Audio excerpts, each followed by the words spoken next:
Okay, let's unpack this. The crypto world, as we know, it's always buzzing, isn't it? Good. Incredible ambition, constantly pushing for that next big step towards real mainstream financial integration. Always something new. Exactly. And today, we're doing a deep dive into something really significant in that journey. The recent public S-1 filing from crypto exchange Gemini. Yeah, this is a big one. It's not just any document, it's a massive, tangible leap towards what could be a Nasdaq IPO, a move that could, fundamentally reshape how we view these major crypto companies within the traditional financial world. Indeed. And this S1 filing, it's pretty monumental because it gives us this unprecedented, really granular look inside one of the most prominent players in the crypto space. Right. So for you, the listener, the informed observer, trying to, navigate this rapidly evolving environment, our mission today is to really meticulously extract the most important nuggets of knowledge from this incredibly detailed public document. Get right into the details. Exactly. We're going to zero in on what it explicitly reveals about Gemini's financial health, its strategic operational moves, and some, well, truly surprising new partnerships it's forged. Partnerships, okay. Yeah. And what's particularly compelling here is just the sheer level of transparency this kind of public filing mandates. It's like a spotlight shining directly onto a previously pretty opaque industry. And that in itself, it really begs a critical question. What does this increased level of transparency truly signify for the crypto industry as a whole? Especially as it tries to integrate more deeply with traditional finance. It's not just a procedural step. It feels like a foundational shift. Yeah, a shift in perception, maybe. And to help us peel back these layers, to really get to the core of what's happening, we've taken key excerpts from Zach Abrams' insightful piece, Gemini's Nasdaq IPO filing, Revenue Dip and Ripple Deal. Good piece. Yeah, published August 15, 2025. This article, it serves as an excellent guide, distilling that core information directly from Gemini's S1 statement. And it's worth noting, just as a point of interest, that this S1 was actually submitted confidentially way back in June. Right, before the public release. Exactly, before its public release just this past Friday. So we're talking about fresh, essential data that's now out in the open, giving us an incredible window into Gemini's operations and strategy. Okay, let's dive in. So let's kick things off with the headline news, the absolutely pivotal play that Gemini is making here. Now, for those who might be newer to the crypto space, Gemini was founded by the well-known twin brothers Cameron and Tyler Winklevoss. Winklevoss twins, yeah. Famous from the Facebook story. Right, those same brothers, yeah, best known for their early involvement there. And they are now making a very significant, very deliberate move into the public markets. It's a big swing. It is. The heart of the matter here is that this public S1 filing is a formal, very concrete step towards that IPO goal. It meticulously details their financial position, their business strategy, their operational structure, all out there for everyone to see. No hype. No hiding. This follows that confidential submission they made back in early June, basically signaling their serious, unwavering intent to go public. And the specifics are certainly intriguing. Gemini is looking to list on the venerable Nasdaq stock exchange. Nasdaq, right? Yeah, aiming for the proposed ticker symbol GEMI. GEMI. Got it. Now, why Nasdaq, you might ask? It's probably more than just a preference. There's likely a substantial amount of strategic thinking behind this choice. Oh, absolutely. Nasdaq has long been synonymous with tech giants, right? Innovation, high-growth companies. It carries a certain prestige, a visibility that can be incredibly appealing, offers a perceived stamp of approval, maybe. Definitely. Think about it. The biggest tech IPOs often head straight for Nasdaq. It gives that validation. Exactly. Right. Listing there could attract a much broader range of investors, extending far beyond just the typical crypto enthusiasts who are already, comfortable with digital assets. Right. You're talking institutional money. We're talking about opening the door to institutional money, pension funds, hedge funds, mutual funds, plus a massive pool of retail investors who might be perfectly comfortable investing in public stocks, but maybe wary of direct crypto exposure? Or the complexities of private exchanges. Yeah, exactly. So this isn't just about raising capital, though that's obviously a major driver. It's profoundly about cementing Gemini's place in the mainstream financial world, legitimizing it in a way that, while being a private crypto exchange, no matter how successful, simply can't achieve. It speaks to that long-term vision, doesn't it? Traditional market integration. Totally. And what's truly fascinating here is how Gemini's IPO effort fits into the broader crypto landscape, Context is key. If Gemini successfully navigates this whole IPO process, it won't just be another public crypto company. It would become only the third publicly traded crypto exchange in the U.S. Only the third. Wow. Yeah. Which provides a clear, really essential benchmark for you, the listener, to grasp the sheer significance of this move. We've seen Coinbase, of course, lead the way with its direct listing. Right. Coinbase was first. And then more recently, Bullish, which actually just debuted on the NYSE this week. Oh, right. Bullish. So their experiences, both the good and the bad, kind of set the stage for Gemini. This increasing push by crypto firms to seek public listings, it signifies a maturing industry, doesn't it? It feels like it. Seeking legitimacy. Seeking legitimacy, seeking broader capital access from traditional markets, and maybe looking for a more stable, diversified funding base. Yeah, makes sense. But this trend, it raises a really important question for all of us, I think.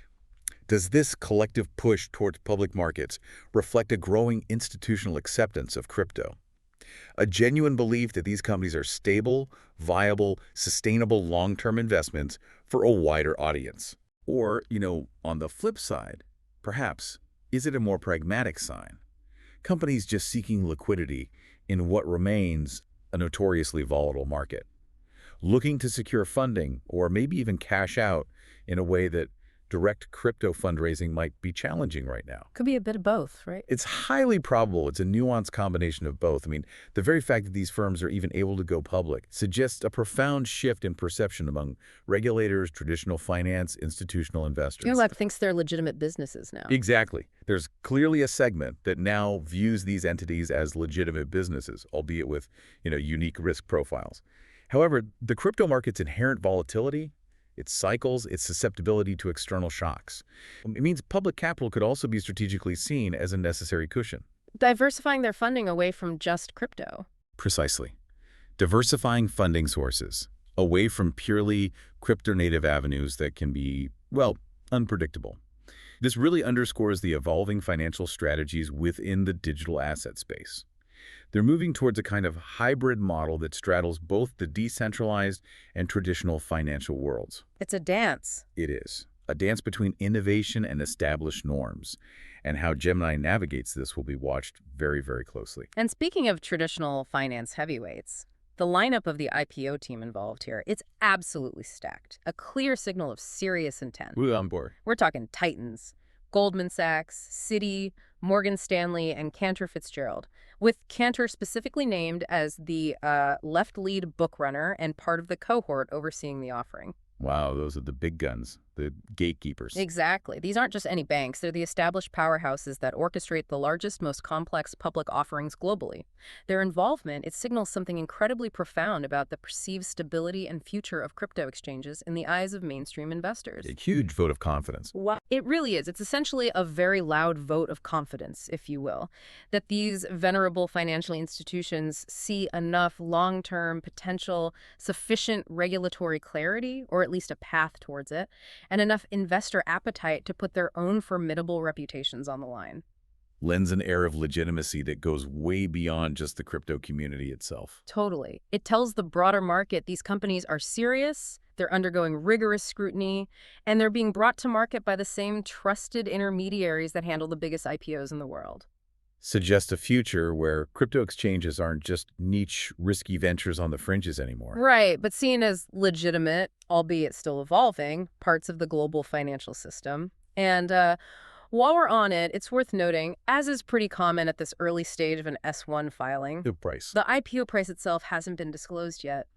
But it's certainly a point of active, intense speculation for you and anyone watching this space closely. That valuation will be a huge indicator. Absolutely. Okay, so ambition, big names, Nasdaq. But here's where the S1 filing really gets down to brass tacks. And for some, it might be, a bit more sobering. Uh-oh. While the document certainly reveals Gemini's significant ambition, it also lays bare some critical financial realities that perhaps weren't widely known or fully appreciated before. Okay. The overarching revelation here is that the filing presented weaker financial numbers for Gemini than previously known. And for you, the potential investor or keen analyst, this is a truly crucial takeaway. Weaker how? Let's get specific. Let's drill down. For the first half of 2025, Gemini posted a staggering net loss of $282.5 million. Wow. $282.5 million in 6 months. in 6 months. And to put that into perspective, and this is where the stark contrast emerges, the net loss for the same period in 2024 was only $41.3 million. 41 million. So it jumped from 41 to 282. That is a dramatic, almost sevenfold increase in losses year over year. Highlights a very significant and frankly concerning shift in their financial performance. Okay, so what could cause such a huge jump? I mean, that's massive. It is. And while the S-1 filing doesn't explicitly spell out every single reason, we can certainly engage in some informed speculation. One primary factor could just be the broader crypto market conditions. Market downturn, lower volume. Exactly. As you know, the crypto market is inherently cyclical, prone to significant volatility. A downturn in overall trading volume, or a sustained period of lower asset prices, that could directly hit revenue streams from trading fees, which are, often the lifeblood of exchanges. Makes sense. What else? Beyond that, increased operational costs are almost certainly a factor. As a company expands, scales its tech infrastructure, invests heavily in cybersecurity, which is crucial, Very crucial. or tries to meet increasingly complex regulatory compliance requirements across multiple jurisdictions. All things Gemini has been doing. Those fixed and variable costs can escalate significantly, often outpacing revenue growth in early stages. Growing pains, but expensive ones. Exactly. And lastly, and this is common for high-growth companies, could be strategic investments that just haven't paid off yet. Like new products, new markets. Perhaps Gemini is pouring substantial resources into developing new products, entering new markets, acquiring new tech, things that are still in their infancy and aren't generating enough revenue to offset those formidable development costs. So perfect storm, maybe. Market conditions, rising costs, big investments. This jumped from $41.3 million to $282.5 million in just 1 year. It really suggests a powerful confluence of these factors, creating a truly challenging financial environment. It forces a deeper look at their underlying business model and cost structure. Yeah, it certainly challenges that narrative that just being in crypto guarantees profit. Definitely not. And to further break down that financial picture, to really understand the operational core, let's look at their adjusted EBITDA. For many in traditional finance, this is a really key metric. Right, EBITDA. What's the story there? Well, the core information here reveals an even more significant and arguably more concerning shift from what was previously positive earnings to substantial losses. Specifically, their adjusted EBITDA went from earnings of $32 million in the first half of 2024 Positive $32 million. to a $113.5 million loss in the first half of 2025. Wow. From plus $32 million to minus $113 million. That's a huge swing. It's a massive swing. Now, for those unfamiliar, EBITDA stands for earnings before interest, taxes, depreciation, and amortization. It's a measure often used to evaluate a company's operating performance, kind of stripping out non-operating expenses like interest payments, non-cash charges like depreciation. To get a clearer picture of profitability from the core business operations. Exactly. So when you see a negative adjusted EBITDA, especially after it's been positive, it's a strong indicator of a fundamental challenge in the core business itself. It means the day-to-day running of the exchange is costing more than it's bringing in, even before debt costs and depreciation. Precisely. This isn't just about accounting adjustments or one-off expenses. It suggests that the very act of running their primary business, generating revenue from trading, custody, other core offerings, is costing them more than it's bringing in. That kind of negative swing is a very clear signal of financial strain at the operational level. Definitely.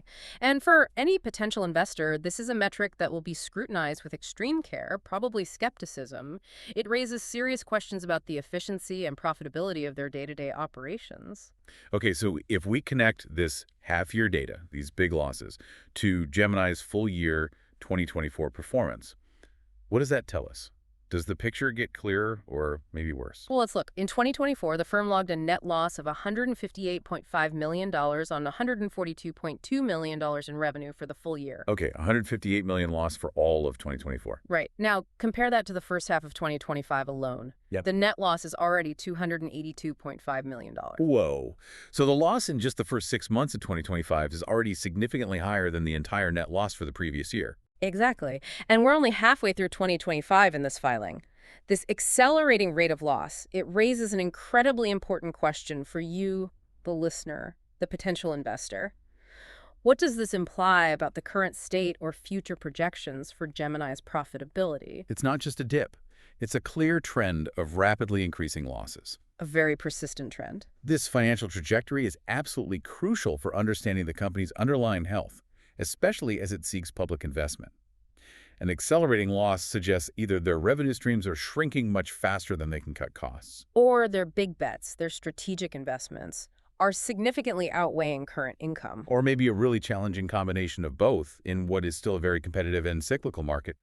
For traditional investors, seeing losses widen at this pace just before an IPO, that would typically be a significant red flag, wouldn't it? Huge red flag. It prompts deep dives into their path to profitability, their burn rate, their long-term financial sustainability. We've seen high-growth tech companies like, Uber or Amazon sustain losses for years, even decades. True, but their market dominance or path to profit often felt clearer, maybe, driven by network effects or clear market capture. Right. Here, in the relatively nascent and intensely competitive crypto exchange space, investors will be scrutinizing whether Gemini has a similar long-term moat, a sustainable competitive advantage. Or if this is just a reflection of a tough market where profitability is elusive for many players right now. Exactly. This S1, with these numbers, it forces a critical question. Is this a temporary setback, or is it a deeper structural issue within the crypto exchange business model itself, at least for companies operating under significant regulatory burdens like Gemini? This accelerating negative trend will undoubtedly be a central point of discussion and concern for anyone evaluating that potential GMI ticker. It demands a really strong narrative from them about how they plan to turn this around. Okay, let's shift gears slightly, but stay with the S1 details. Let's turn our attention now to an equally fascinating, maybe somewhat intricate, operational detail revealed in the filing: Gemini's strategic reorganization.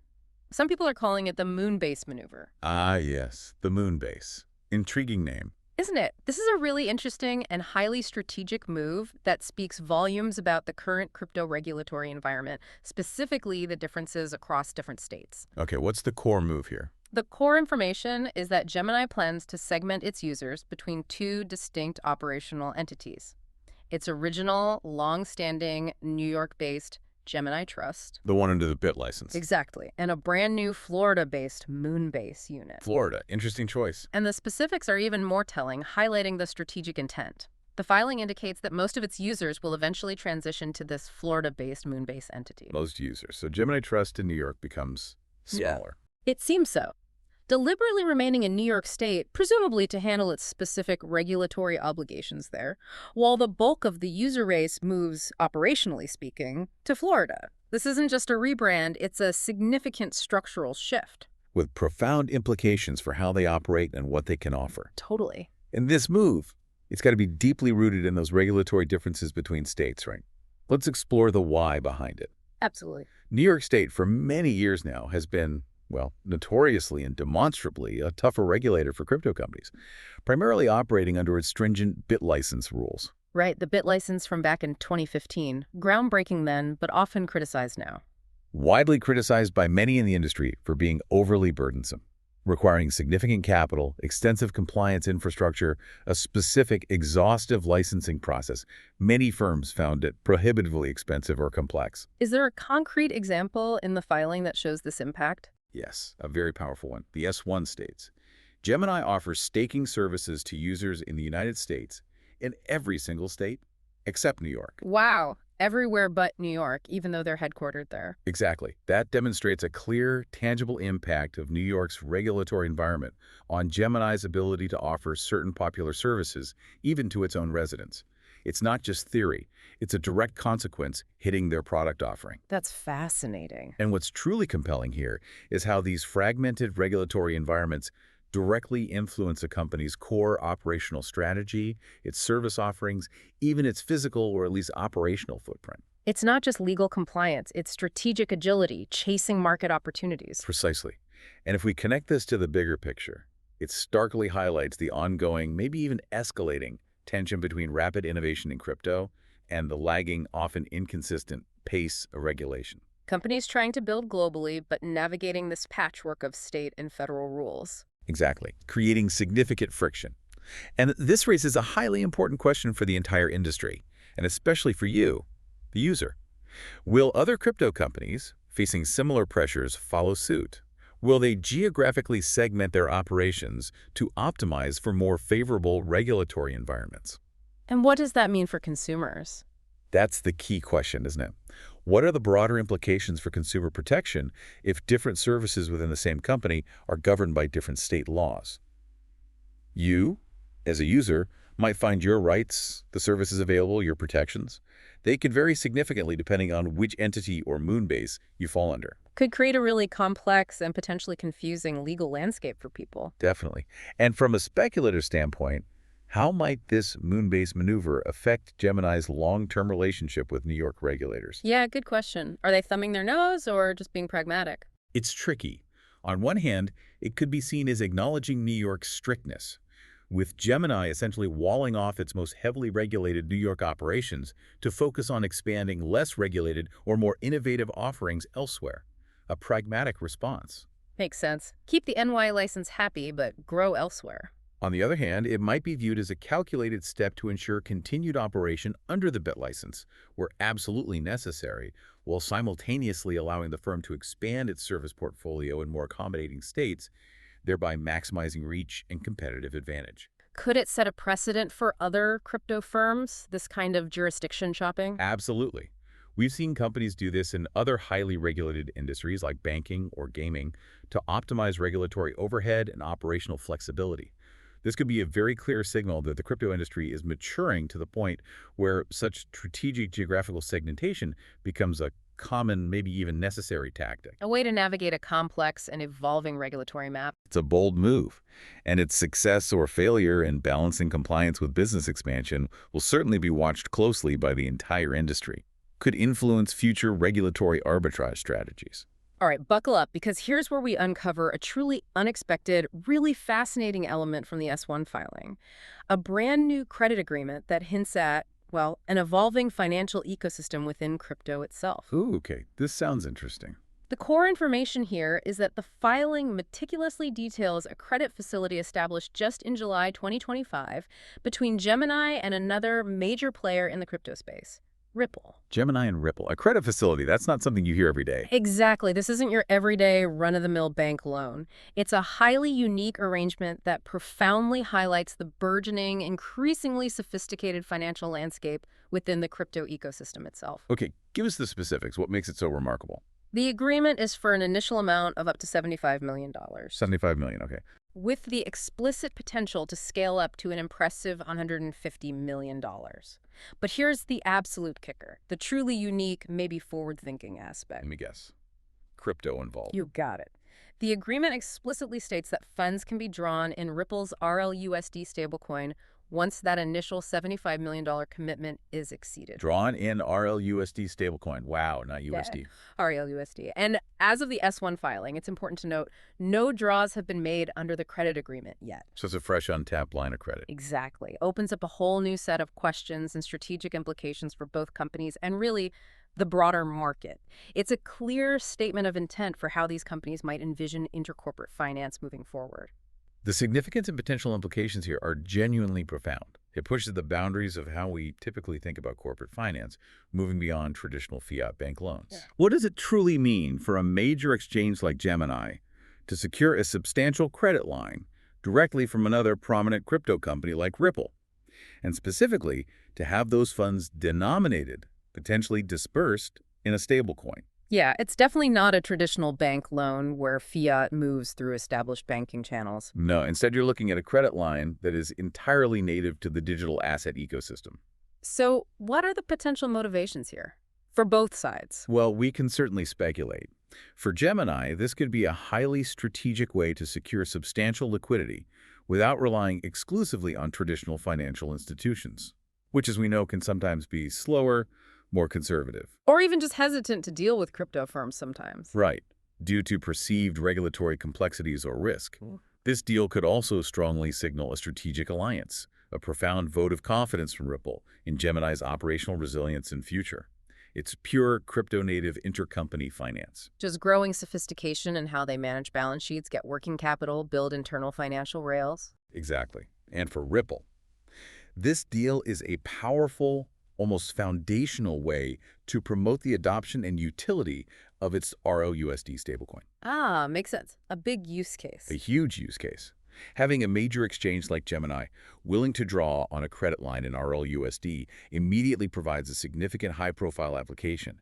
It implicitly demonstrates confidence in the stability, liquidity, and operational reliability of that stablecoin for substantial corporate needs.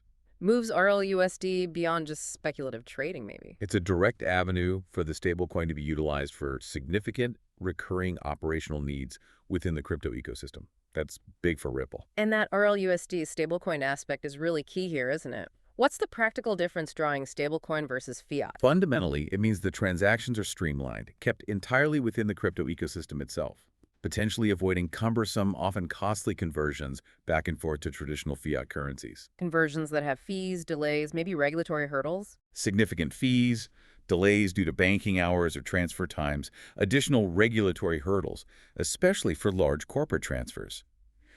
This crypto-native approach offers far greater efficiency for operations that primarily deal in digital assets. Quicker access to funds, smoother internal accounting. Connect that to the bigger picture then. What does this signal? It unequivocally suggests an evolving landscape of intercompany finance within the crypto space, where crypto assets themselves are becoming a legitimate basis for credit, for liquidity management, for corporate financing, No. not just speculative investments or simple mediums of exchange. Which raises another important question for you, the listener, and for companies in this space. Could these types of crypto-native credit facilities become significantly more common, gradually reducing reliance on traditional banking systems for operational capital, expanding the financial autonomy of crypto firms? But also, what are the risks? And importantly, what are the inherent risks and benefits? For the companies, for you as a user relying on these platforms, it offers efficiency, yes, and autonomy from traditional finance.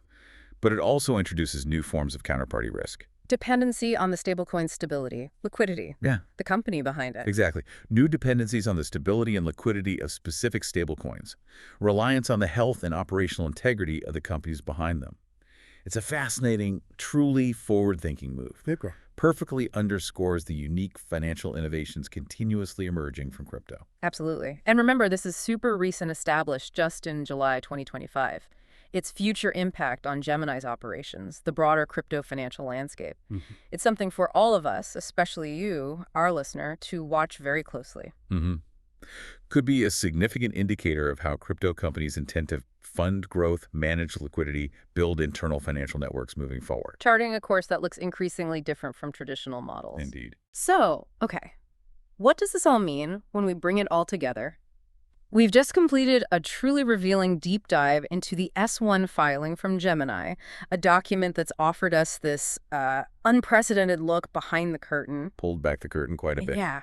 We've seen their ambitious push for a Nasdaq IPO, huge statement of intent, despite some pretty significant and accelerating financial losses reported in the first half of 2025. The numbers were stark. We've also delved into their intriguing strategic reorganization, that Moonbase maneuver, shifting most users to a Florida-based entity to cleverly navigate New York's tough regulatory environment. Strategic regulation navigation, yeah. And, perhaps most surprisingly, we've discussed that truly unique, innovative credit deal with Ripple, where funds could eventually be drawn using Ripple's RLUSD stablecoin, signaling maybe a new era of crypto-native corporate finance. A lot to digest there. Definitely. And what's truly fascinating here, I think, and really the overarching takeaway, is that the Gemini S1 filing, despite revealing some challenging financials and strategic complexities, offers a crucial, highly transparent snapshot into the real financial health and operational strategies of a major crypto player.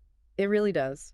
It unequivocally highlights the industry's relentless drive for mainstream acceptance, deeper integration with traditional finance, even while it grapples with inherent market volatility, persistent and fragmented regulatory challenges, and the evolution of its own unique internal financial models. This kind of public filing, it provides the sort of hard, verifiable data and transparency that can truly help you, the learner, understand the true state of companies in this often opaque industry. Forces a level of disclosure, accountability that isn't always there in the private market. Exactly. Gives us invaluable insights into their successes, their struggles, their strategic adaptations. This is precisely why we do these deep dives, right? To try and bring you the signal through the noise. Absolutely. And if you find this kind of in-depth analysis valuable, if you appreciate us sifting through these sources to bring you these crucial nuggets of information, Yeah, definitely let us know. please consider subscribing to the channel, hitting that like button, leaving a comment, sharing your thoughts. It genuinely helps us out. It boosts our visibility in the algorithm, lets us keep creating quality crypto content like this, and allows us to continue these deep dives into the topics that matter most to you. We appreciate the support, truly. Okay, so let's unpack this with one final provocative thought for you to mull over. Given the substantial and apparently accelerating losses reported by Gemini just prior to its IPO filing, how might the traditional investment world, which typically prioritizes, clear paths to profitability, sustainable revenue, how will they truly reconcile these figures with the enormous, often unbounded growth potential consistently touted in the crypto space? That's the multi-million, maybe billion-dollar question, isn't it? It really is. What does this tell us about the current maturation phase of the crypto market? Is it still firmly entrenched in a volatile, high-growth, but fundamentally loss-making phase where investment is purely speculative? Or are these financial figures maybe signs of deeper, more structural challenges? Challenges that future public crypto companies will need to overcome, not just to survive, but to truly succeed and provide sustainable long-term returns for those traditional investors. It's a fundamental tension in the market right now. Absolutely. And how Gemini navigates it and how the market responds to this IPO, assuming it goes ahead, will undoubtedly set a precedent for the entire industry. Definitely something worth mulling over as you watch the crypto market continue to evolve.